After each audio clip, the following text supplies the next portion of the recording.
पति की मौत का गम अभी कम भी नहीं हुआ था कि मिया ने कभी नहीं सोचा था कि उसके दिल में चुपचाप एक और रिश्ते की शुरुआत हो जाएगी। हालांकि वो उस आदमी से कभी नहीं मिली थी, लेकिन उसके सच्चे बर्ताव ने मिया के दिल को छू लिया। मॉर्गन, जो खुद को उसके पति का दोस्त बताता था, उसने एक बार मिया को देखा था और तब से मिया की छवि उसके दिल में बस गई थी। अब जब मिया का पति नहीं रहा तो मॉर्गन उसकी जगह लेना चाहता था। मॉर्गन के इस अचानक इजहार को सुनकर मिया हैरान भी थी और उसे ये थोड़ा अजीब भी लगा। लेकिन जब उसने नोटों की एक मोटी गड्डी देखी तो उसे एहसास हुआ कि मॉर्गन की नीयत उसकी बातों जितनी ही गंभीर है। मॉर्गन ने उसे सोचने के लिए एक दिन का समय दिया और वादा किया कि अगर वो मना भी कर देती है तो भी वो पैसे उसी के रहेंगे। इतना कहकर वो मुड़ा और चला गया।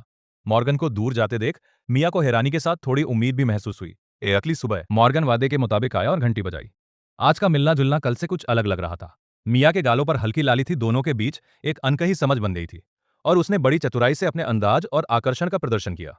जब मॉर्गन ने मीठी बातों से उसकी तारीफ की तो मिया ने उसे ऊपर कमरे में आराम करने के लिए बुलाया, लेकिन मॉर्गन ने विनम्रता से मना कर दिया और कहा कि उसके पास एक और जरूरी काम है। उसने मिया के लिए एक खास सरप्राइज तैयार किया था। वो मिया को शहर के बाहर एक शानदार विला में ले गया और कहा कि ये उसके लिए तोहफा है। विला में रोमांटिक डिनर करने के बाद दोनों बाहर चांदनी में टहलने निकले, जहां मॉर्गन ने मिया के सामने अपना दिल खोल दिया और अपने अतीत के बारे में बताया। उसके बाद मिया ने बाथरूम में खुद को थोड़ा ठीक किया और फिर अपनी नजरों से मॉर्गन को ऊपर आने का इशारा किया, लेकिन मॉर्गन शायद उसका इशारा समझ नहीं पाया और उसने मिया की कोशिशों पर कोई ध्यान नहीं दिया, जिससे मिया को उलझन और बेचैनी होने लगी। वो एक सच्चा रिश्ता चाहती थी, न कि कोई खोखला सपना। उसने तय किया कि वो अब इस खाली विला में और नहीं रुकेगी। उसने जाने की तैयारी की, अच्छे से तैयार हुई, एक लाल रंग की ड्रेस पहनी और मॉर्गन की नजरों के सामने से बड़े नाज से बाहर निकल गई।